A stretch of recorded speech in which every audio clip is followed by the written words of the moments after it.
या देवी सर्वभूतेषु मासेल्पुत्रीरूपेण संस्थिता नमस्तस्यै नमस्तस्यै नमस्तस्यै नमो नमः। नमस्कार दोस्तों, जय माता दी। कैसे आप सब लोग? उम्मीद करती हूँ सब अच्छे होंगे और सब पे माता रानी की कृपा ऐसे ही बने रहे। ये नवरात्रि का प्रथम दिन है। इस दिन माँ दुर्गा के प्रथम स्वरूप माँ शैलपुत्री का पूजन किया जाता है। कलश स्थापना, घट स्थापना के बाद में आप माता रानी का पूजन धूप दीप नैवेद्य फल फूल इत्यादि से करें और इसके बाद आप पाठ का श्रवण करें। सबसे पहले जो आपने संकल्प लिया है उस मंत्र का पाठ करें और उसके बाद में आप दुर्गा सप्तशती का पाठ खुद भी कर सकते हो, आसन बिछा के लाल आसन पे बैठ के, और नहीं तो आप इस पाठ को श्रवण कर सकते हो। सबसे पहले अपने मन में गणेश जी का ध्यान करें, फिर माँ भगवती का ध्यान करें, उसके बाद पाठ को श्रवण करें। ओम दुम दुर्गाय नमः है। अतः श्री दुर्गा सप्तशती के प्रथम अध्याय का पाठ करेंगे। पहले नवरात्रे पे मेघा ऋषि का राजा सूरत और समाधि को भगवती की महिमा बताते हुए मधु केटभ के वध का प्रसंग सुनाना। सबसे पहले विनियोग किया जाता है हाथ में जल लेके। विनियोग में प्रथम चरित्र के ब्रह्मा ऋषि है, महाकाली देवता है, गायत्री छंद है, नंदा शक्ति है, रक्तंती का बीज है, अग्नि तत्व और ऋग्वेद स्वरूप है। श्री महाकाली देवता की प्रसन्नता के लिए प्रथम चरित्र के जप में विनियोग किया जाता है। फिर वो जल माता रानी के चरणों में अंगूठे की तरफ से छोड़ देंगे। भगवान विष्णु के सो जाने पर मधु और केटभ को मारने के लिए कमल जन्मा ब्रह्मा जी ने जिनका स्तवन किया था उस महाकाली देवी का मैं सेवन करती हूँ। वे अपने 10 हाथों में खड्ग, चक्र, गदा, बाण, धनुष, परिध, शूल, भुसुंडी, मस्तक और शंख धारण करती है। उनके 3 नेत्र है। वे समस्त अंगों में दिव्य आभूषणों से विभूषित है। उनके शरीर की कांति नीलमणि के समान है तथा वे 10 मुख और 10 पैरों से युक्त है। मार्कंडेय जी बोले, सूर्य के पुत्र सारवणी जो 8वें मनु कहे जाते हैं, उनकी उत्पत्ति की कथा विस्तार पूर्वक कहता हूँ, सुनो। सूर्य कुमार महाभाग सारवणी भगवती महामाया के अनुग्रह से जिस प्रकार मनवंतर के स्वामी हुए थे वही प्रसंग सुनाता हूँ। पूर्व काल की बात है। सवारोचिस मनवंतर में सूरत नाम के एक राजा थे जो चैत्र वंश में उत्पन्न हुए थे। उनका समस्त भूमंडल पर अधिकार था। वे प्रजा का अपनी ओर से पुत्रों की भांति धर्मपूर्वक पालन करते थे। तो भी उस समय कोला विध्वंसी नाम के क्षत्रिय उनके शत्रु हो गए थे। राजा सूरत की दंड नीति बड़ी प्रबल थी। उनका शत्रुओं के साथ संग्राम हुआ। यद्यपि कोला विध्वंसी संख्या में कम थे तो भी राजा सूरत युद्ध में उनसे परास्त हो गए। तब वे युद्ध भूमि में अपने नगर को लौट आए और केवल अपने देश के राजा होकर रहने लगे। समूची पृथ्वी से अब उनका अधिकार जाता रहा, किंतु वहाँ भी उन प्रबल शत्रुओं ने उस समय महाभाग राजा सूरत पर आक्रमण कर दिया। राजा का बल क्षीण हो चला था, इसलिए उसने दुष्ट, बलवान एवं दुरात्मा मंत्रियों के वहाँ उनकी राजधानी में भी राजकीय सेना और खजाने को हथिया लिया था। सूरत का प्रभुत्व नष्ट हो चुका था, इसलिए वे शिकार खेलने के बहाने घोड़े पर सवार हो वहां से अकेले ही एक घने जंगल में चले गए। वहां उन्होंने विप्रवर मेघा मुनि का आश्रम देखा, जहां कितने हिंसक जीव अपनी स्वाभाविक हिंसावृत्ति को छोड़कर परम शांत भाव से रहते थे। मुनि के बहुत से शिष्य उस वन की शोभा बढ़ा रहे थे। वहां जाने पर मुनि ने उनका सत्कार किया और वे उस मुनि श्रेष्ठ के आश्रम पर इधर उधर विचरते हुए कुछ सकाल तक रहे। फिर ममता से आकृष्टचित होकर वहाँ इस प्रकार चिंता करने लगे, पूर्व काल में मेरे पूर्वजों ने जिनका पालन किया था वही नगर आज मुझसे रहित है। पता नहीं मेरा दुराचारी भृत्यगण उसकी धर्मपूर्वक रक्षा करते हैं या नहीं। जो सदा मत की वर्षा करने वाला और सूरवीर था वह मेरा प्रधान हाथी अब शत्रुओं के अधीन होकर न जाने किन भोगों को भोगता होगा। जो लोग मेरी कृपा, धन और भोजन पाने के लिए सदा मेरे पीछे पीछे चलते थे वे निश्चय अब दूसरे राजाओं का अनुसरण करते होंगे। उन अपवी लोगों द्वारा सदा खर्च होते रहने के कारण अत्यंत कष्ट से जमा किया हुआ मेरा ये खजाना खाली हो जाएगा। ये तथा और भी कई बातें राजा सूरत निरंतर सोचते रहते थे। एक दिन उन्होंने वहाँ विप्रवर मेघा के आश्रम के निकट एक वेश्या को देखा और उससे पूछा, भाई तुम कौन हो और यहाँ तुम्हारे आने का क्या कारण है? तुम क्यों शोकग्रस्त और अनमने से दिखाई देते हो? राजा सूरत का यह प्रेम पूर्वक कहा हुआ वचन सुनकर वेश्या ने विनीत भाव से उन्हें प्रणाम करके कहा। वेश्या बोला, राजन, मैं धनियों के कुल में उत्पन्न हुआ एक वैश्य हूँ। मेरा नाम समाधि है। मेरे दुष्ट स्त्रियों ने धन के लोभ में मुझे घर से बाहर निकाल दिया। मैं इस समय धन, स्त्री और पुत्रों से वंचित हूँ। मेरे विश्वसनीय बंधुओं ने मेरा ही धन लेकर मुझे ही दूर कर दिया है, इसलिए दुखी होकर मैं वन में चला आया हूँ। यहाँ रहकर मैं इस बात को नहीं जानता कि मेरे पुत्रों को स्त्री की और स्वजनों की कुशल है या नहीं। इस समय घर में वे कुशलता से रहते हैं अथवा उन्हें कोई कष्ट है। वे मेरे पुत्र कैसे हैं? क्या वे सदाचारी है अथवा दुराचारी हो गए हैं? राजा ने पूछा, जिन लोभी स्त्री, पुत्र आदि ने धन के कारण तुम्हें घर से निकाल दिया, उनके प्रति तुम्हारे चित्त में इतना स्नेह बंधन क्यों है? वैसे बोला, आप मेरे विषय में जैसी बात कहते हो वह सब ठीक है, किंतु मैं क्या करूं? मेरा मन निष्ठुरता नहीं धारण करता है। जिन्होंने धन के लोभ में पड़कर पिता के प्रति स्नेह, पति के प्रति प्रेम और आत्मीयजन के प्रति अनुराग को तिलांजलि दे मुझे घर से निकाल दिया, उन्हीं के प्रति मेरे हृदय में इतना स्नेह है। महामते, गुणहीन बंधुओं के प्रति भी जो मेरा चित्त इस प्रकार प्रेम मगन हो रहा है, ये क्या है? इस बात को मैं जानकर भी नहीं जान पाता हूँ। इसके लिए मैं लंबी सांसें ले रहा हूँ। मेरा हृदय अत्यंत दुखित हो रहा है। उन लोगों में प्रेम का सर्वदा अभाव है, तो भी उनके प्रति जो मेरा मन निष्ठुर नहीं हो पाता है, इसके लिए मैं क्या करूं? मार्कंडेय जी कहते हैं, ब्राह्मण तदंतर राजाओं में श्रेष्ठ सूरत और वह समाधि नामक वैश्य दोनों साथ साथ मेघा मुनि की सेवा में उपस्थित हुए और उनके साथ हिता योग्य न्यायानुकूल विनय पूर्वक बर्ताव करके बैठे। तत्पश्चात वैश्य और राजा ने कुछ वार्तालाप आरंभ किया। राजा ने कहा, भगवान, मैं आपसे एक बात पूछना चाहता हूँ, उसे बतलाइए। मेरा चित्त अपने अधीन न होने के कारण ये बात मेरे मन को बहुत दुख देती है। जो राज्य मेरे हाथ से चला गया है, उसमें और उसके संपूर्ण अंगों में मेरी ममता बनी हुई है। मुनि श्रेष्ठ, ये जानते हुए भी कि वह अब मेरा नहीं है, अज्ञानी की भांति मुझे उसके लिए दुख होता है। ये क्या है? इधर ये वैसे भी घर से अपमानित होकर आया है, इसके पुत्र, स्त्री और भृत्यों ने इसे छोड़ दिया है, स्वजनों ने भी इसका परित्याग कर दिया है, तो भी ये इनके प्रति हार्दिक स्नेह रखता है। इस प्रकार ये तथा मैं दोनों ही बहुत दुखी है। जिसमें प्रत्यक्ष दोष देखा गया है, उस विषय के लिए भी हमारे मन में ममता जनित आकर्षण पैदा हो रहा है। महाभाग, हम दोनों समझदार हैं, तो भी हम में जो मोह पैदा हुआ है, ये क्या है? विवेक शून्य पुरुष की भांति मुझमें और इसमें भी ये दृढ़ मूढ़ता प्रत्यक्ष दिखाई देती है।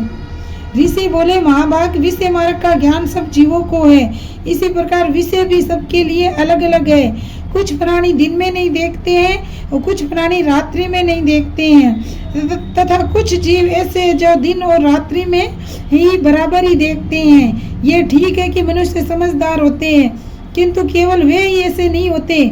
पशु, पक्षी और मृग आदि सभी प्राणी समझदार होते हैं।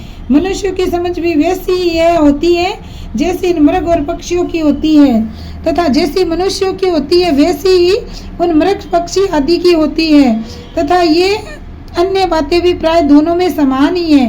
समझ होने पर भी पक्षियों को तो देखो, ये स्वयं भूख से पीड़ित होते हुए भी मोहवश बच्चों की चोंच में कितने चाव से अन्न के दाने डाल रहे हैं। नरश्रेष्ठ, क्या तुम नहीं देखते कि ये मनुष्य समझदार होते हुए भी लोभवश अपने किए हुए उपकार का बदला पाने के लिए पुत्रों की अभिलाषा करते हैं? यद्यपि उन सब में समझ की कमी नहीं है, तथापि वे संसार की स्थिति, जन्म मरण की परंपरा बनाए रखने वाले भगवती महामाया के प्रभाव द्वारा ममता में भंवर से युक्त मोह के गहरे गर्त में गिराए गए हैं। इसलिए इसमें आश्चर्य नहीं करना चाहिए। जगदीश्वर भगवान विष्णु की योगनेत्रा रूपा जो भगवती महामाया है, उन्हीं से ये जगत मोहित हो रहा है। ये भगवती महामाया देवी ज्ञानियों के भी चित्त को बलपूर्वक खींचकर मोह में डाल देती है। वे ही संपूर्ण चराचर जगत की सृष्टि करती है, तथा वे ही प्रसन्न होने पर मनुष्य को मुक्ति के लिए वरदान देती है। वे ही परा विद्या, संसार बंधनों और मोक्ष की हेतुभूता सनातनी देवी तथा संपूर्ण ईश्वरों की अधीश्वरी है। राजा ने पूछा, भगवान, जिसको आप महामाया कहते हैं, वे देवी कौन है? ब्राह्मण, उनका आविर्भाव कैसे हुआ? उनके चरित्र कौन कौन है? ब्रह्मवेताओं में श्रेष्ठ महर्षि उन देवी का जैसा प्रभाव हो, जैसा स्वरूप हो और जिस प्रकार प्रादुर्भाव हुआ हो, वह सब मैं आपके मुख से सुनना चाहता हूँ। ऋषि बोले, राजन, वास्तव में तो वे देवी नित्य स्वरूपा ही है। संपूर्ण जगत उन्हीं का रूप है, तथा उन्होंने समस्त विश्व को व्याप्त कर रखा है, तथापि उनका प्राकट्य अनेक प्रकार से होता है। वह मुझसे सुनो, यद्यपि वे नित्य और अजन्मा है, तथापि जब देवताओं का कार्य सिद्ध करने के लिए प्रकट होती है, उस समय लोक में उत्पन्न हुई कहलाती है। कल्प के अंत में संपूर्ण जगत एकाडवन में निमग्न हो रहा था, तो और सबके प्रभु भगवान विष्णु शेष नाग की सैया बिछाकर योग निद्रा का आश्रय ले सो रहे थे। उस समय उनके कानों के मेल से दो भयंकर असुर उत्पन्न हुए, जो मधु और केटव के नाम से विख्यात थे। वे दोनों ब्रह्मा जी का वध करने के लिए तैयार हो गए। भगवान विष्णु के नाभि कमल में विराजमान प्रजापति ब्रह्मा जी ने जब उन दोनों भयानक असुरों को देखा तो और भगवान को सोया हुआ देखा, तब एकाकर्षित होकर उन्होंने भगवान विष्णु को जगाने के लिए उनके नेत्रों में निवास करने वाली योग निद्रा का स्तवन आरंभ किया, जो इस विश्व की अधीश्वरी, जगत को धारण करने वाली, संसार का पालन और संहार करने वाली तथा तेज स्वरूपा भगवान विष्णु की अनुपम शक्ति है। उन्हीं भगवती निद्रा देवी की भगवान ब्रह्मा स्तुति करने लगे। ब्रह्मा जी ने कहा, देवी तुम्ही स्वाहा, तुम्ही स्वाधा, तुम्ही वष्टकार हो, स्वर भी तुम्हारे ही स्वरूप है। तुम्ही जीवनदायिनी शुदा हो, नित्य अक्षर प्रणव में अकार उकार मकार इन तीन मात्राओं के रूप में तुम्ही स्थित हो, तथा इन तीन मात्राओं के अतिरिक्त जो बिंदु रूपा नित्य अर्ध मात्रा है, जिसका विशेष रूप से उच्चारण नहीं किया जा सकता, वह भी तुम्ही हो। देवी तुम्ही संध्या सावित्री तथा परम जननी हो। देवी तुम्ही इस विश्व ब्रह्मांड को धारण करती हो। तुमसे इस जगत की सृष्टि होती है, तुम्ही से इसका पालन होता है। सदा तुम्ही कल्प के अंत में सबको अपना ग्रास बना लेती हो। जगन्मयी देवी, इस जगत की उत्पत्ति के समय तुम इस सृष्टि रूपा हो, पालन काल में स्थिति रूपा हो तथा कल्पांत के समय संहार रूप धारण करने वाली हो। तुम्ही महाविद्या, महामाया, महामेघा, महास्मृति, महामोह रूपा, महादेवी और महासुरी हो। तुम ही तीनों लोकों को उत्पन्न करने वाली सबकी प्रकृति हो। भयंकर कालरात्रि, महारात्रि और मोहरात्रि भी तुम ही हो। तुम ही श्री, तुम ही ईश्वरी, तुम ही हरि, तुम ही बोध स्वरूपा बुद्धि हो। लज्जा, पुष्टि, तुष्टि, शांति और क्षमा भी तुम ही हो। तुम खड़ग धारणी, शूल धारणी, घोर रूपा तथा गदा, चक्र, शंख और धनुष धारण करने वाली हो। बाण, भुसंडी और परिध ये भी तुम्हारे ही अस्त्र है। तुम सौम्य और सौम्यतर हो। इतना ही नहीं, जितने भी सौम्य और सुंदर पदार्थ है, उन सब की अपेक्षा तुम अत्यधिक सुंदरी हो। पर और अपर सबसे परे रहने वाली परमेश्वरी तुम ही हो। सर्वस्वरूपे देवी, कहीं भी सत असत जो कुछ वस्तुएं हैं और उन सब की जो शक्ति है वह तुम ही हो। ऐसी अवस्था में तुम्हारी स्तुति क्या हो सकती है?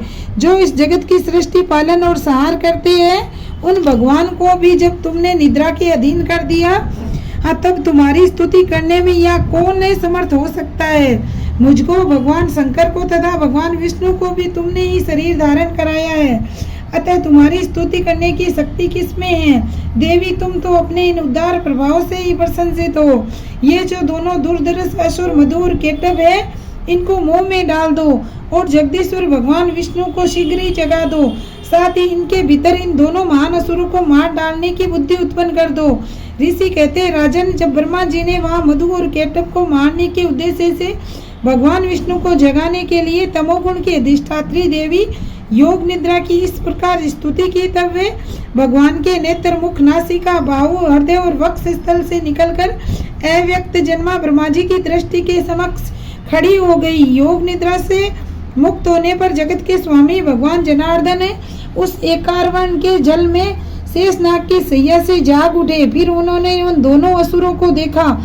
वे दुरात्मा मधु और केटव अत्यंत बलवान तथा पराक्रमी थे और क्रोध से लाल आंखें किए हुए ब्रह्मा जी को खा जाने के लिए उद्योग कर रहे थे। तब भगवान श्री हरि ने उठकर उन दोनों के साथ 5000 वर्षों तक केवल बाहु युद्ध किया। वे दोनों ही अत्यंत बल के कारण उन्मत्त हो रहे थे। इधर महामाया ने भी उन्हें मुंह में डाल रखा था, इसलिए वे भगवान विष्णु से कहने लगे, हम तुम्हारी वीरता से संतुष्ट हैं, तुम हम लोगों से कोई वर मांगो। श्री भगवान बोले, यदि तुम दोनों मुझ पर प्रसन्न हो तो मेरे हाथ से मारे जाओ। बस इतना सा ही मैंने वर मांगा है, यहाँ दूसरे किसी वर से क्या लेना है। ऋषि कहते, इस प्रकार धोखे में आ जाने पर जब उन्होंने संपूर्ण जगत में जल ही जल देखा, तब कमल नयन भगवान से कहा, जहाँ पृथ्वी जल में डूबी हुई न हो, जहाँ सूखा स्थान हो, वही हमारा वध करो। ऋषि कहते हैं, तब तथास्तु कहकर शंख चक्र और गदा धारण करने वाले भगवान ने उन दोनों के मस्तक अपनी जांघ पर रखकर चक्कर से काट डाले। इस प्रकार ये देवी महामाया ब्रह्मा जी की स्तुति करने पर स्वयं प्रकट हुई थी। अब मैं पुनः तुमसे उनके प्रभाव का वर्णन करता हूँ, सुनो। इस प्रकार मार्कंडे पुराण में सार्वणिक मनवंतर की कथा के अंतर्गत देवी महात्म्य में मधु केटव के वध नामक पहला अध्याय। ओम दम दुर्गाय नमः के बाद हाथ जोड़कर माता रानी से क्षमा प्रार्थना करेंगे। हे परमेश्वरी, मेरे द्वारा दिन रात सहस्रों अपराध होते रहते हैं। ये मेरा दास है, यो समझकर मेरे इन अपराधों को तुम कृपा पूर्वक क्षमा करो। परमेश्वरी, मैं आह्वान नहीं जानती, विसर्जन करने का ढंग में नहीं जानती, तब पूजा करने का ढंग में नहीं जानती। क्षमा करो देवी सुरेश्वरी, मैंने जो ये मंत्रहीन, क्रियाहीन और भक्तिहीन पूजन किया है वह सब आपकी कृपा से पूर्ण हो। सैकड़ों अपराध करके भी जो तुम्हारी शरण में जा जगदम कहकर पुकारता है, उसे वही गति प्राप्त होती है जो ब्रह्मादि देवताओं के लिए भी सुलभ नहीं है। जगदम्बिके, मैं अपराधी हूँ, किंतु तुम्हारी शरण में आई हूँ। इस समय दया की पात्र हो, तुम जैसा चाहो वैसा करो। हे देवी परमेश्वरी, अज्ञान से, भूल से तथा बुद्धि भ्रांत होने के कारण मैंने जो ये न्यूनता या अधिकता कर दी है वह सब क्षमा करो और प्रसन्न हो। सच्चिदानंद स्वरूपा परमेश्वरी, जगत माता कामेश्वरी, तुम प्रेम पूर्वक मेरी ये पूजा स्वीकार करो और मुझ पर प्रसन्न रहो। देवी सुरेश्वरी, तुम गोपनीय से भी गोपनीय वस्तु की रक्षा करने वाली हो। मेरे निवेदन किए हुए इस जप को ग्रहण करो, तुम्हारी कृपा से मुझे सिद्धि प्राप्त हो। हे जगत जननी भवानी, मुझे क्षमा करो। ओम धम दुर्गाय नमः, माँ भवानी की जय हो। इसके बाद आरती करेंगे। ओम जय अम्बे गौरी, ओ मैया जय श्यामा गौरी, तुम्हें कौन इस दिन ध्यावते, तुम्हें कौन इस दिन धावते, हरि ब्रह्मा शिवरी। ओम जय अम्बे गौरी, मांगे सिंदूर विराजते, टीको में दे को मैया, टीको में दे को, उज्ज्वल से दो नैना चंद्र बदननी को। ओम जय अम्बे गौरी, कनक समान कलेवर, रक्तांबर राजे, ओ मैया रक्तांबर राजे, रक्त पुष्प गले माला, कंठन पर साजे। ओम जय अम्बे गौरी, किए हरिवान राजत, खड़ग खपर धारी, ओ मैया खड़ग खपर धारी, सुर नर मुनि जन सेवते, तिनके दुख हारी। ओम जय अम्बे गौरी, कानन कुंडल शोभित, नाशाग्रे मोती, ओ मैया नाशाग्रे मोती, कोटिक चंद्र दिवाकर, शमराजत ज्योति।